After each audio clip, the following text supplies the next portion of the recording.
Buenos días a todos, muchas gracias por la invitación, a Fernando por abrir este magnífico melón, que ahora hay que empezar a digerir, a Patri por proponernos para dar la charla y bueno, a todos los asistentes por la intención de aprender, ¿no? una nueva parcela más de fisioterapia que no está todavía ni reconocida ni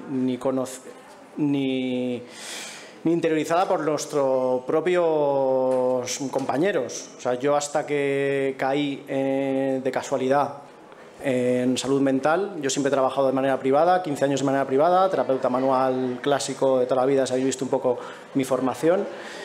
No tenía contacto ninguno con la salud mental, entonces no tenía ningún tipo de expectativa. Fue mi primer trabajo, ha sido mi primer trabajo y es en la salud pública. Entonces, al no tener ningún tipo de expectativa, todo ha sido bueno. Hablabas de las expectativas, ¿no? Que tanto daño hacen en el tema del dolor crónico. Pues el no tener ningún tipo de expectativa siempre ha sido una manera de adherirme un poco más al tema de la salud mental, ¿no? Que es súper interesante, súper necesario. Y el muñequito parece un muñequito tonto, pero lo dice todo, si os dais cuenta. Al final, cuerpo y mente son uno, es indivisible. Si la cabeza falla, el cuerpo falla.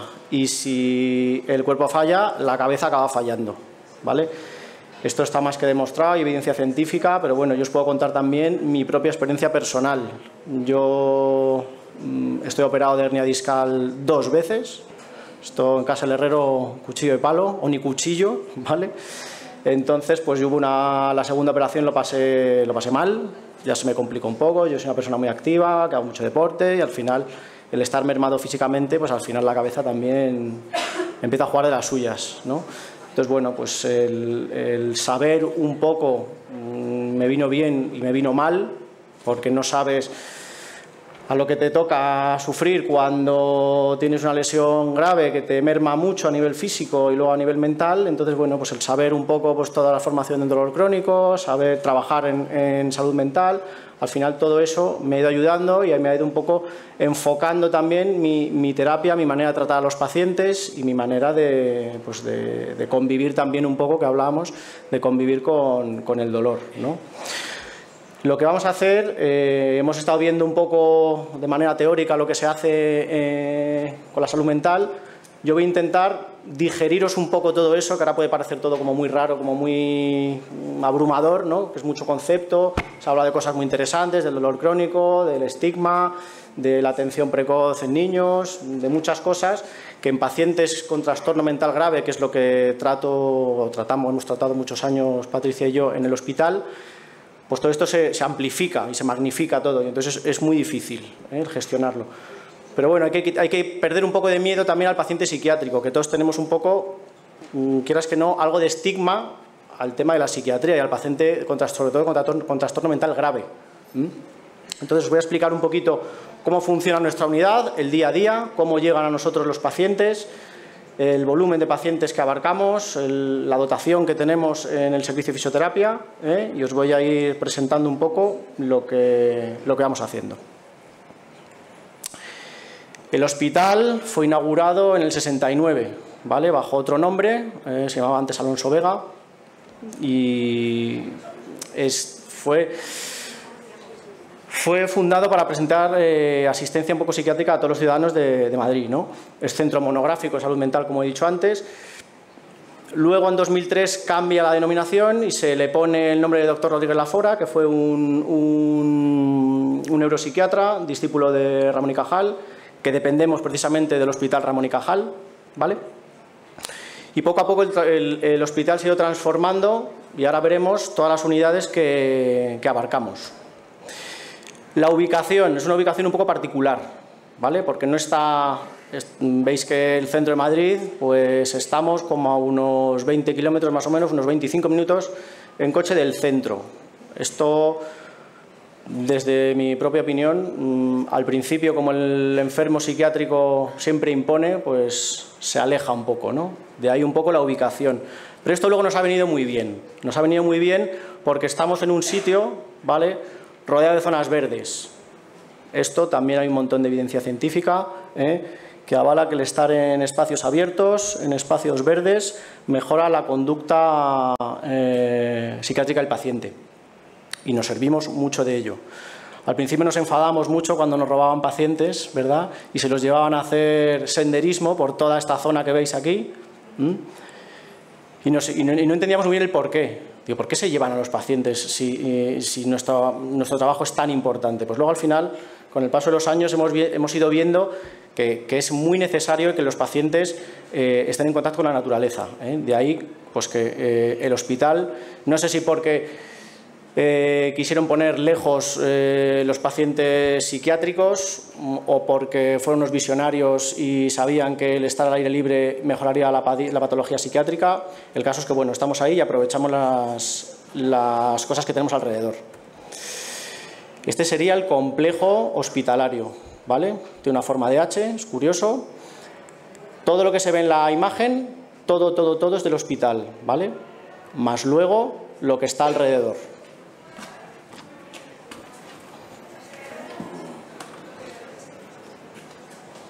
El hospital, ¿vale? Y todo esto es el Monte Valdelatas, tenemos un acceso por ahí y los pacientes muchas veces van a hacer rutas de senderismo, que es súper interesante y les gusta un montón. El hospital es un hospital, no sé cómo lo consideráis, pero bueno, tiene un total de 334 camas de hospitalización. Tenemos un hospital de día. Tenemos una actividad ambulatoria en la que hay consultas externas, hay tratamiento a familias, a pacientes. Somos entre 700 y 800 profesionales, todos en función de la estacionalidad, si es verano, si hay más bajas, si hay más vacaciones y demás, pero bueno, entre 700 y 800 profesionales solo dedicados al tratamiento de estos pacientes. Incluimos, no solo los sanitarios, incluimos todos los trabajadores. Cocina, mantenimiento, servicios generales, etc. De los sanitarios, ¿qué tenemos? Tenemos psiquiatría, tenemos medicina interna, tenemos geriatría, enfermería, nosotros, psicología, auxiliares, neurólogos, terapeutas, médicos, bueno, medicina laboral, que solo es una, farmacia, nutrición, que es muy importante, radiología, trabajo social. Digo que es muy importante porque al final los 4 pilares de la salud, pues estamos entre dos, ¿vale? El ejercicio físico, el sueño, que decía Luis, que tan importante es, el ejercicio físico, la alimentación, no sé si estáis familiarizados un poco con el tema de la alimentación, el eje intestino-cerebro y demás, ¿sí? ¿Os suena? ¿Vale? Eso es súper importante. Ahora mismo se está dando mucha importancia al tema de la nutrición en el hospital. De hecho, se han cambiado los menús. Se van adaptando menús, se van intentando hacer, no un menú a la carta para cada paciente, pero sí un poco por patologías, ¿vale? Y sobre todo, hacer comidas un poco más saludables y más palatables también, porque muchas veces la comida del hospital pues es comida de hospital, ¿no? No es nada atractiva. Pero se intenta que sea un poquito más palatable, que guste un poco más y sobre todo que sea un poco enfocado a las patologías un poco que tienen los pacientes, ¿vale? Tenemos unas cuantas unidades, por no decir todas, que derivan pacientes a fisioterapia. Tenemos una división que son pacientes de larga estancia, por un lado, que son la unidad psiquiátrica de cuidados prolongados, que son 3. Luego tenemos la hospitalización breve, que son otras 3 también, ¿vale? Hospitalización breve 1, hospitalización breve 2 y la 3 que es gerontopsiquiatría, que son pacientes mayores de 65 años, ¿vale? En el que están un breve periodo de tiempo. El breve periodo de tiempo puede comprender desde una semana hasta 3 meses, más o menos. Los pacientes durante ese tiempo están ingresados en el hospital, ¿vale? Luego tenemos la unidad de rehabilitación. Puede dar motivo de confusión por el tema de rehabilitación. Pensamos todo rehabilitación y todos barremos para casa, pero se le llama rehabilitación no de la nuestra, ¿vale? Se le llama rehabilitación relacionado solo con la psiquiatría. Tenemos dos unidades potentes que son las UTP1 y la UTP2, que son de trastorno de la personalidad. Antes no tratábamos prácticamente pacientes de este tipo porque ellos tenían una comunidad terapéutica muy cerrada, ¿vale? Esto es como que no entendíamos mucho por qué al principio y nos empeñábamos en tratarlos, hasta que bueno, ellos también han comprendido nuestro punto de vista y han visto que es necesario también que esos pacientes, porque ellos se trataban fuera del hospital, teniendo servicio de fisioterapia, cuando tenían una patología musculoesquelética o patología en la que requería nuestra intervención, ellos salían fuera porque no querían que se relacionaran con el resto de pacientes ni de profesionales del hospital porque pensaban que interfería un poco en su comunidad terapéutica, ¿vale? Entonces, es cierto que tiene una comunidad terapéutica que es importante, pero es importante que ellos se vayan relacionando también con el entorno en el que están, ¿vale? Tenemos dos unidades importantes de adicciones. Hablábamos también del tema de redes sociales y de la patología dual, ¿vale? La patología dual es cuando hay por ejemplo, una adicción al alcohol o a drogas o a fármacos, mezclada con otra patología psiquiátrica. Para mí todos son duales. Porque tú cuando lees la historia de cada uno de los pacientes, rascas un poco y ves que hay algo, ¿vale? Que hay algo más. Hay conductas depresivas o depresiones mayores, que hay traumas infantiles, que hay pérdidas de familiares, que hay pérdidas laborales, hay problemas económicos. Entonces, el alcohol o las drogas o las tecnologías son un poco un medio de refugio, ¿vale? Incluso pacientes que tienen problemas para conciliar sueño, cualquier tipo de insomnio, muchos utilizan, por ejemplo, el alcohol como sedante, ¿vale?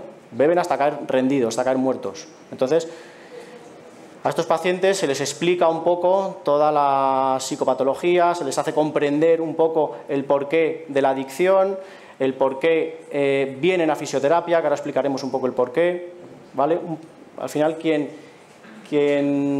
comprende, pues no depende, ¿no? Entonces, es importante que todo paciente que pase por nosotros comprenda el porqué de las cosas que vamos a hacer con ellos. ¿Para qué?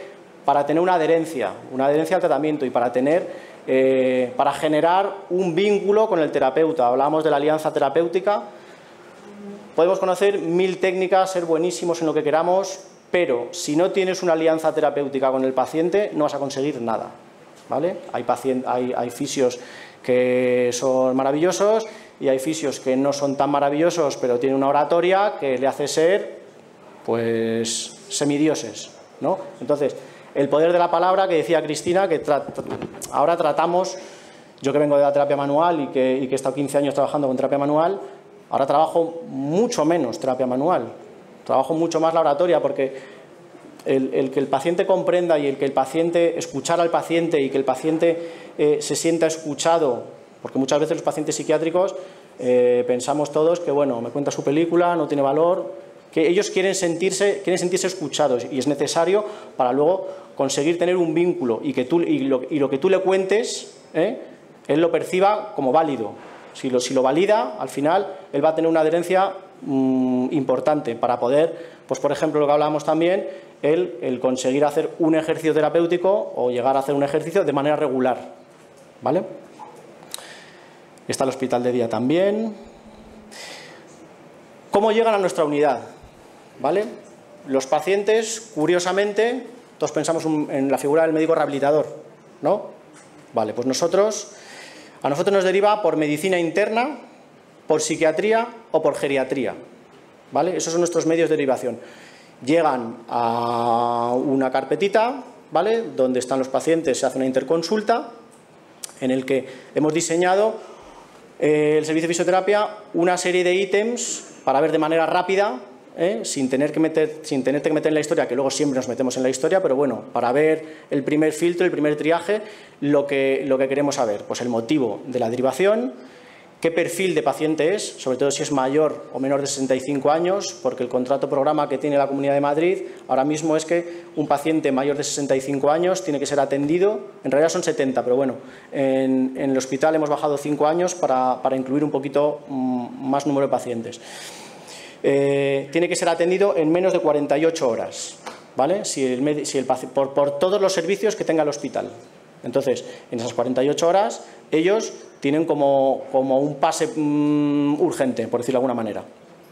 Nos lo derivan, vemos lo que tiene, si es estable psicopatológicamente, para saber un poco y prepararnos el tipo de paciente que va a venir, si tiene disnea o no, para ver qué tipo de ejercicio o qué tipo de abordaje podemos hacer con él, y luego alguna observación, que en este caso, bueno, el recuadro está en blanco, pero normalmente suelen poner pues, cosas un poquito más específicas en función de cada paciente.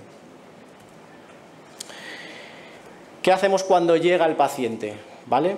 Hemos estado viendo muchas cosas teóricas, pero bueno, vamos al día a día. Cuando llega el paciente, ¿qué hacemos? Pues hacemos una entrevista. ¿Vale? Ya nos hemos leído la historia del paciente, sabemos por qué viene, sabemos su condición biopsicosocial, que esto tiene tiene mucha importancia. Conocemos al paciente, oímos al paciente, ¿vale? El oír al paciente es fundamental, aunque tenga una taquilalia, una taquipsiquia, que no pare de hablar, que no pare de pensar, que sea un montón de mensajes inconexos, hay que dejar un poco hablar, ¿vale? Para saber por dónde le puedes entrar al paciente. A lo mejor tiene un discurso que no tiene nada de sentido, pero hay una frase que dices, pues por aquí a lo mejor puedo encajarle. Pensar que son pacientes con trastorno mental grave. Esto no es, bueno, estoy un poco deprimido porque, bueno, he perdido un trabajo. No, son pacientes muy complicados, muy medicados, en el que muchas veces no los podemos ni oír de lo medicados que están. Están tan medicados o han estado en un proceso de escalada, en un brote muy potente, en el que se les tiene que poner medicación intravenosa y entonces se quedan pues para el arrastre los pobres. Normalmente cuando vienen a nuestro departamento ya están en una fase un poco más estable. Normalmente no atendemos a pacientes que están en una escalada o en un proceso de escalada o en un brote psicótico arriba. Ya está un poco más controlado, se ha hecho prueba de la medicación, el paciente ya encaja un poco más que está en el hospital, hay pacientes que están derivados por orden judicial, ¿vale? Hay pacientes que vienen de centros penitenciarios, hay un poco de todo, ¿vale? Entonces, no todo el mundo viene con las mismas ganas. Luego hay pacientes, hablaba también Luis de los pacientes de TCA, del trastorno de la conducta alimentaria, que vienen a hacer ejercicio para adelgazar. Entonces, ahí hay que hablar mucho con el médico de deriva para ver hasta qué punto podemos hacer ejercicio y qué tipo de ejercicio queremos hacer con él o con ella. ¿Vale? Más cosas. ¿Qué vemos?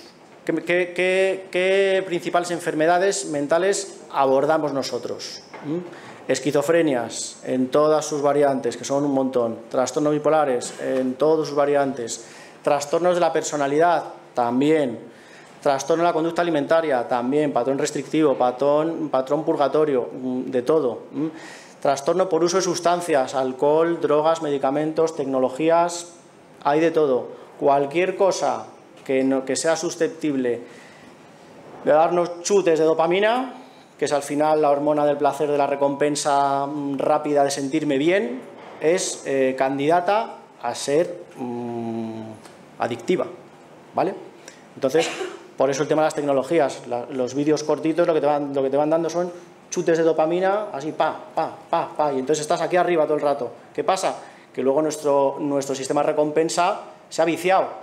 Entonces, al viciarse, pasa lo mismo con el alcohol. Al final, tengo que consumir más, tengo que dedicar más tiempo, me relaciono menos, empiezan a aparecer problemas de aislamiento, de desnutrición, de una serie de cosas derivadas, ¿vale?, de todo esto.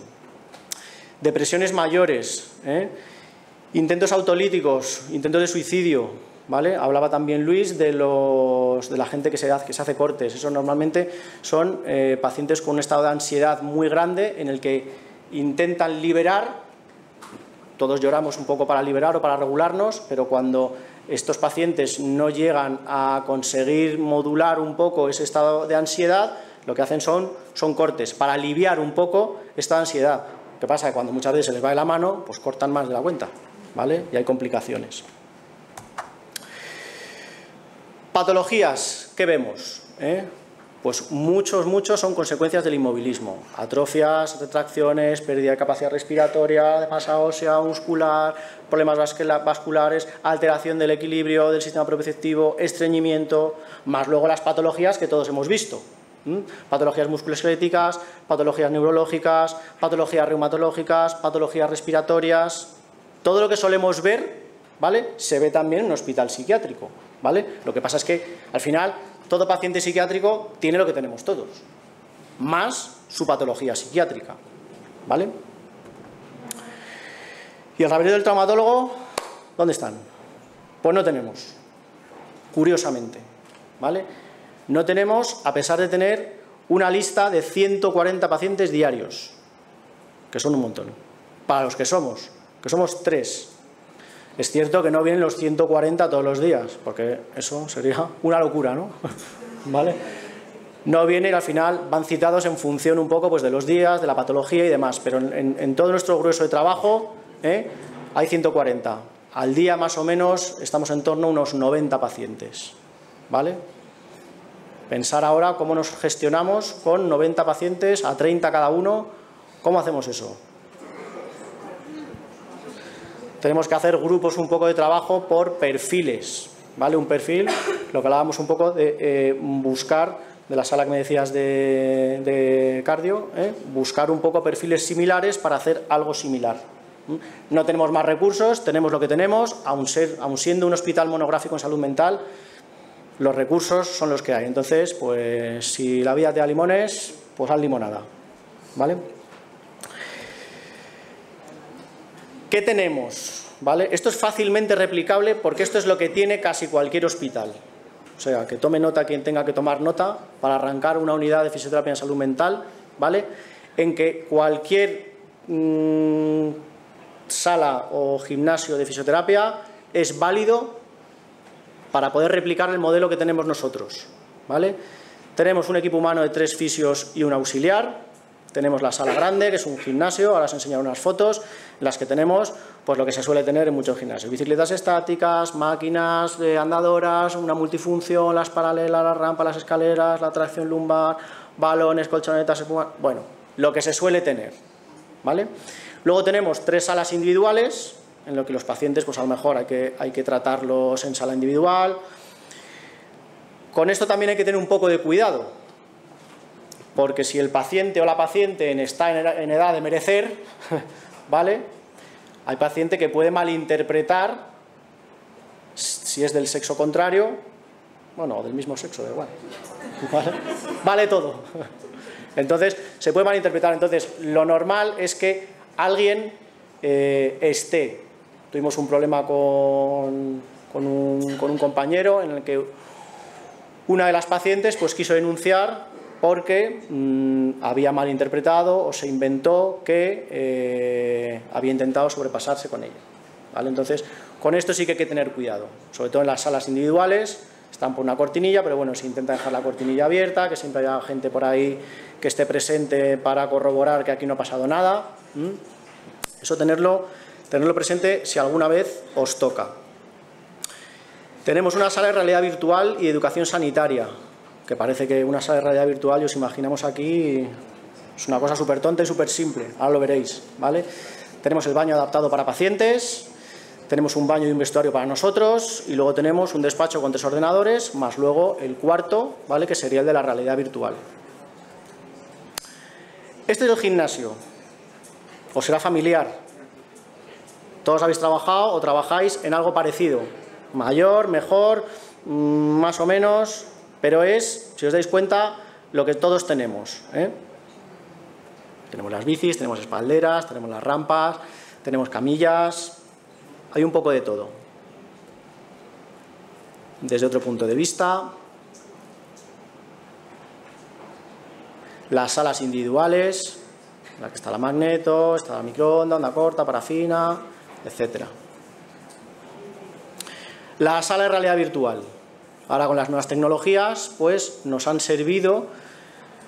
Esto nos ha costado mucho meterlo porque al final todo esto se traduce a dinero, ¿vale? Si no hay dinero, pues no puedes implementar herramientas.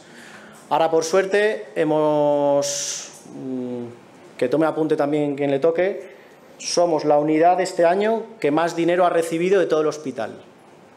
¿Vale? Eso quiere decir algo. A raíz de la pandemia, de repente hemos sido visibles. La pandemia ha tenido muchas cosas malas, pero ha tenido cosas muy buenas. Uno, que nos ha dado visibilidad, que creo que es algo que ni entre nosotros siquiera conocíamos que había fisioterapia en salud mental, pero bueno, ya está expuesto un poco, parece que se desestigmatiza un poco el concepto de salud mental, que ahora ya todo el mundo puede ir a un psicólogo, puede ir a un psiquiatra, que no se ve mal o se empieza a ver menos mal, pero lo que ha tenido desde luego la pandemia ha sido que nos ha mostrado un poco a todo el mundo. ¿Por qué? Porque todos en mayor o menor medida nos ha tocado, nos hemos hecho un esguince cerebral, ¿vale? Entonces, a lo mejor le ha tocado a gente que está arriba y que se ha dado cuenta de lo que hay y entonces ha puesto el foco un poco en nosotros. El caso es que, bueno, bienvenido sea y el hecho ahí está. Somos la partida presupuestaria más importante del hospital este año, que quiere decir mucho. Nos van a cambiar, nos han implementado la herramienta esta, que es una suscripción anual, que cuesta un dinerito, nos han puesto un ordenador, nos han puesto una pantalla, nos han habilitado un poco la sala, nos van a cambiar toda la maquinaria del gimnasio, vamos a poner máquinas de gimnasia por todo el recinto, o sea que esto se le va dando importancia y la gente lo empieza a ver, sobre todo los de arriba, que son los que cuentan, por desgracia, ¿vale? Los que nos dan la pasta. Este es nuestro despacho, aquí es donde hacemos las entrevistas a los pacientes, donde los valoramos, hacemos una entrevista con ellos, nos cuentan un poco y luego pasamos a las camillas y lo valoramos físicamente si hace falta o no hace falta. ¿Qué técnicas usamos? Pues la que usáis todos, ¿vale? La que usamos todos. El ejercicio terapéutico es un poco el grueso del trabajo que hacemos con ellos, ¿vale? Que luego dentro del ejercicio terapéutico podríamos decir, bueno, es que todo está dentro del ejercicio terapéutico, vale, pero bueno, vamos a matizar un poquillo. Técnicas respiratorias. El grueso de los pacientes del hospital, te diría que el 90 y pico % son grandes fumadores, muy fumadores, ¿vale? Es el vicio o el entretenimiento que tienen, ¿vale? De hecho, se negocia con el tabaco, se mercadea con el tabaco, se trafica con el tabaco dentro del hospital, así de claro, ¿eh? ¿Qué conlleva esto? Enfermedades respiratorias, más todos los pacientes que ya vienen con enfermedad respiratoria previa, EPOX, bronquitis de repetición, etcétera. Entonces, todos fuman. De hecho, si es así, esto no sé si lo debería decir o no, pero bueno, lo voy a decir para que quede. En el hospital se ha dejado de fumar el año pasado, dentro del hospital. ¿Por qué? Porque era un medio de contención de los pacientes, ¿vale? Un paciente psiquiátrico, si está alterado, ¿vale?, fuma, y si no también, da igual, pero cuando está alterado fuma más. Entonces era un medio de control un poco, ¿vale?, de que no hiciese una escalada el paciente. Al final, bueno, tras mucho pelear, pues hemos conseguido que se deje de fumar en el hospital, que parece que no, y que todos diréis, ¿pero cómo se fuma en el hospital? Bueno, pues eso es lo que decíamos todos, hasta que por fin pues hemos podido restringirlo, que es una maravilla, por cierto, ya da gusto. ¿Qué usamos también? Técnicas enfocadas a mejorar la incontinencia. Muchos, por la propia inactividad física y por la propia patología psiquiátrica que lleva, más la medicación, son incontinentes, ¿vale? Muchísimos llevan pañal, muchísimos, incluso pacientes jóvenes. Tenemos pacientes ingresados desde los 18 años hasta los 80 y pico, ¿vale? O sea que hay un abanico ahí súper grande. Y paciente joven también lleva pañal, ¿vale? Entonces hay que intentar, aparte hay que dar un poco de calidad de vida al paciente y hacerlo sobre todo un paciente independiente, un paciente autónomo. ¿Por qué? Porque uno, para su independencia y sus actividades de la vida diaria, y ser más funcional, y dos, para que todos trabajemos menos, ¿vale? Porque claro, las auxiliares con pacientes obesos que no se mueven, os podéis imaginar cómo están. Hemos tenido que hacer cursos de formación para auxiliares, para saber movilizar a pacientes pesados. Entonces, claro, si un paciente no se mueve, si un paciente fuma, si tiene mala alimentación, pues al final acaba el paciente así, más luego todas las complicaciones de la inmovilidad, las úlceras por presión, las infecciones respiratorias, las infecciones de las propias úlceras, etcétera. Trabajo de equilibrio y propiocepción. Esto es súper importante. De hecho, hay una comisión, ahora veremos también las comisiones que tenemos en el hospital, hay una comisión de caídas dentro del hospital. ¿Por qué? Porque si manejáis un poco estas escalas, la escala Downton, todos son +3. ¿Por qué? Porque están polimedicados. Al estar polimedicados, el riesgo de caída es brutal.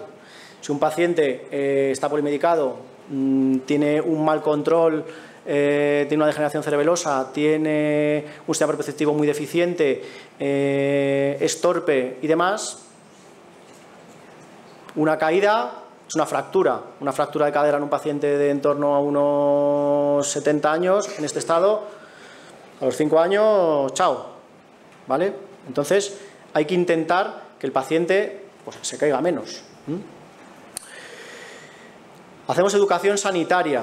Esto es lo que decía de quien aprende y comprende no depende. Esto lo usamos sobre todo mucho con pacientes que a nivel cognitivo son más receptivos. A lo mejor un paciente con una esquizofrenia paranoide muy severa, pues no podemos llegar a esto, pero en los pacientes que cognitivamente son susceptibles se le intenta explicar todo lo que vamos a hacer con ellos. ¿Por qué? Porque si ellos comprenden lo que vamos a hacer y lo que presentamos, entienden, al entenderlo, eres mucho más afín con tu terapeuta. Ya estás haciendo una alianza, ¿vale? Estás haciendo una alianza con la persona que te va a llevar o que te va a ayudar. Esa alianza va a hacer que consigamos llegar a una meta que a todos nos interesa, pero sobre todo que él sea capaz de llevar una constancia, ¿vale? Sobre todo en el movimiento y en el ejercicio. Algo también que ha venido muy bien con la pandemia, a nosotros personalmente, es que hemos ordenado el departamento, hemos ordenado la unidad. Antes venían los pacientes pues cuando buenamente creían oportuno, cada uno a sus horas, de repente no teníamos a nadie, de repente teníamos 18 pacientes, de repente 2, de repente 20, era un caos. Si hay algo que viene bien a los pacientes psiquiátricos es el orden, ¿vale? Dentro de su caos necesitan un orden.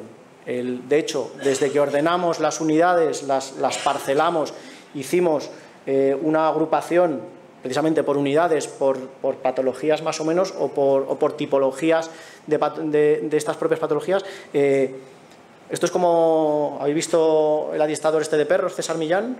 ¿Vale? Que mete al perro problemático en una manada. Pues esto es un poco igual. Al final es más fácil manejar a un paciente dentro de un entorno donde hay pacientes que uno a lo mejor de tú a tú, ¿vale? Sobre todo al principio. Entonces, el estar integrado dentro de una comunidad terapéutica, podemos decir, facilita un poco que el paciente funcione. El uso de las nuevas tecnologías también. Puntuación de todo esto, la educación sanitaria. Muchas de las preguntas, sobre todo los pacientes que vienen de adicciones, que a nivel cognitivo suelen estar mejor que los pacientes que tienen una patología mental grave diagnosticada y van ingresados solo por eso, nos hacen muchas preguntas del por qué me duele esto y el por qué me duele esto otro y el por qué tal, el por qué cual. Explicándoles un poco todo lo que pasa por el consumo del alcohol, por el consumo de tóxicos, empiezan a entender por qué les suceden todas esas cosas. Esto nos sirve también para dar explicación a la selección de ejercicios que hacemos con ellos, ¿vale? Si yo soy un gran consumidor de alcohol, hay una degeneración cerebelosa, mi cuerpo no interpreta bien el equilibrio, mis sensores propioceptivos están alterados, por lo que puedo tener una caída. Si además soy consumidor de alcohol, me muevo menos, estoy desnutrido, estoy deshidratado, mi mineralización ósea es deficiente, si se junta con una caída tengo más riesgo de fractura, infecciones respiratorias, impotencia funcional, impotencia sexual, ¿vale? Dolor de estómago, pancreatitis, hepatitis, todas estas cosas, si se lo vas explicando, ¿vale? Ellos van viendo y dicen, joder, y esto me pasa, ay, y esto también, y esto también. Y al final eso nos sirve para dar explicación un poco a la selección de ejercicios respiratorios que hacemos con ellos, a la selección de ejercicios de suelo pélvico que hacemos con ellos, a la selección de ejercicios de fuerza, a la selección de ejercicios de equilibrio, un poco todo eso. Entonces van integrándolo un poquito más. Al principio les suena todo a chino, pero luego con el paso del tiempo, ¿vale?, van pasando por el aro, van comprendiendo, se van haciendo curiosos. Hay que despertar la curiosidad en el paciente que sea susceptible de ello para que ese vínculo con el terapeuta sea mayor, pero ya no solo con el terapeuta, sino con el fin, que el fin es movimiento, nos tenemos que mover. ¿Qué nos ayuda mucho también? Las nuevas tecnologías, el tema de la realidad virtual, ¿vale?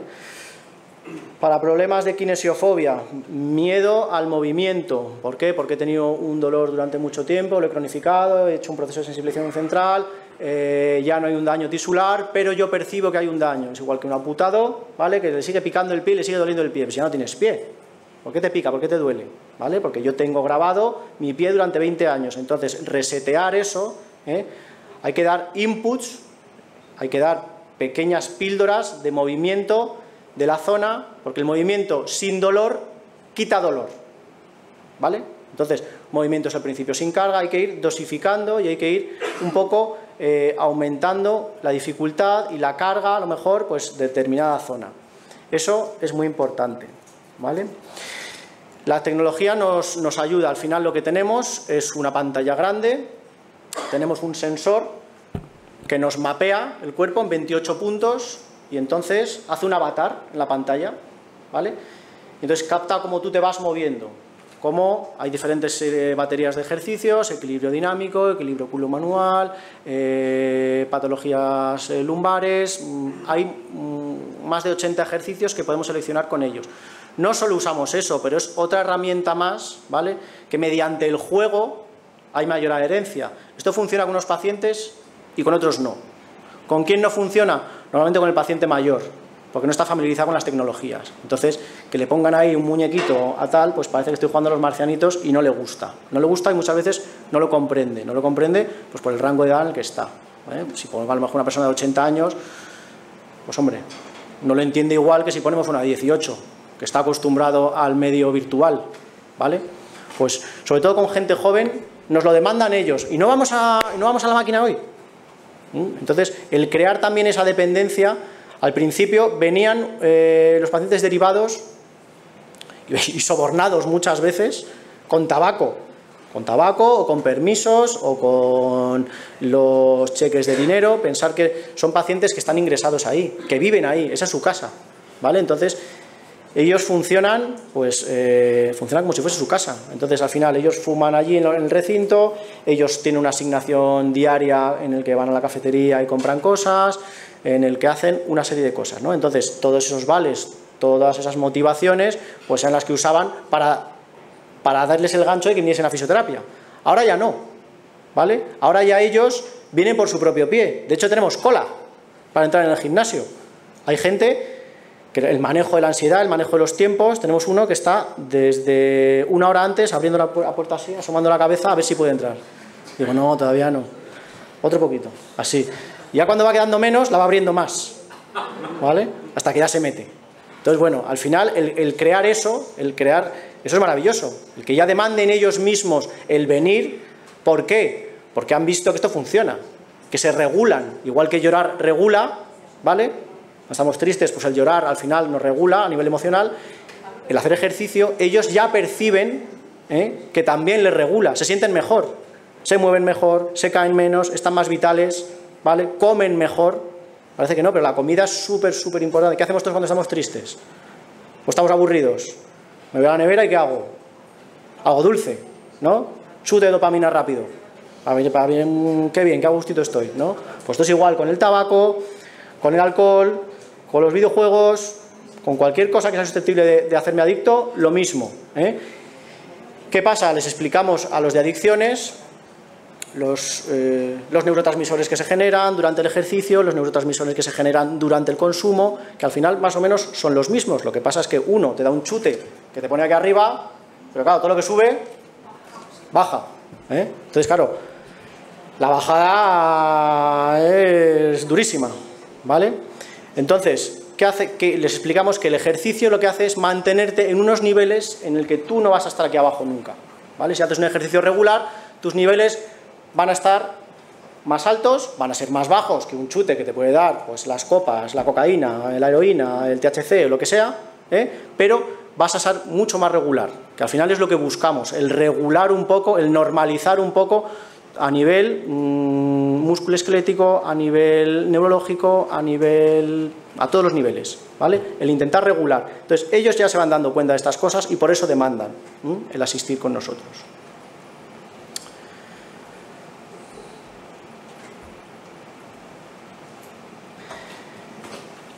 También usamos la realidad virtual un poco porque esto es muy bonito, pero no era cuantificable antes, ¿vale? Ahora sí es cuantificable, porque la herramienta nos permite sacar unos informes que cuantifican si hay mejoría o no hay mejoría, ¿vale?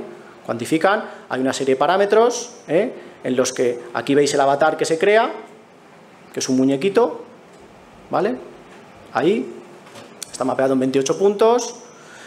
No coge muy bien las muñecas, que están limando un poco los ingenieros a ver si lo pueden afinar un poquito más, pero bueno, grandes articulaciones sí que lo coge, ¿vale? Entonces, bueno, para temas de equilibrio nos viene especialmente bien. Y sobre todo, lo podemos exportar y podemos cuantificar. Al final, para cualquier estudio necesitamos cuantificar un poco las cosas, que es un poco lo que nos peca un poco de todo nuestro trabajo. El análisis del movimiento, ahí vemos una base, todos sabéis en podología, vemos las bases de los podólogos que tienen para hacer el equilibrio dinámico, el equilibrio estático, cómo apoya la planta del pie, por qué puntos, dónde recibes más carga, menos carga, pues esto igual, un poco, esto sería la base de sustentación, en qué zona carga más, si se va más hacia adelante, más hacia atrás. Tenemos el arco del recorrido articular, que también lo cuantifica. Entonces, son varias cosas que podemos ir viendo si hay una evolución o no. Podemos recalcular datos, podemos hacer muchas cosas, pero necesitamos toda esa interpretación, y toda esa interpretación nos la aporta el programa, ¿vale? ¿Cómo voy de tiempo? Me he pasado, ¿no? Ya queda poco. ¿Qué hacemos? Las otras funciones que hace el Departamento de Fisioterapia. Hay secretarios de la Comisión del Dolor, del Comité de Pacientes. El Comité de Pacientes es muy importante porque se le da voz y voto a lo que quieren los pacientes dentro del hospital. Esto es muy importante, ¿vale? Porque son pacientes que viven en el hospital. Entonces, tenemos, ¿vale?, que oírles, que escucharles para mejorar un poco la atención. Esto luego viene derivado también de la Comisión de Humanización. Tenemos que humanizar un poco el trato con el paciente. Esto está muy de moda ahora y se habla mucho de ello. Tenemos la comisión de caídas, tenemos la comisión de cuidados de enfermería, la atención de trabajadores. También, además, atendemos a trabajadores del hospital. Es un servicio extra a costa de nuestro tiempo y nuestro esfuerzo, ¿vale? Que ni valorado ni pagado, pero bueno, ahí está. Somos docentes del hospital y ahora recientemente hemos conseguido un convenio con una universidad, porque yo hasta que llegué a este hospital no sabía ni que existía la fisioterapia en salud mental. Entonces, si queremos que esto sea visible y hacer ruido, ¿vale?, tiene que estar en los planes de formación de todas las universidades. Si no, no hacemos nada, ¿vale? Aparecerán las especialidades, llegarán las especialidades en algún momento, no sé cuándo, pero llegarán, y esta será una de ellas. Entonces, si esto ya está en el programa de las universidades, esto ya empieza a pesar. Las cosas de Palacio van despacio, pero bueno, confío en que llegarán. Y poco más, ¿vale? Me pasa un poco, lo siento. Espero que os haya gustado, que os haya despertado algo.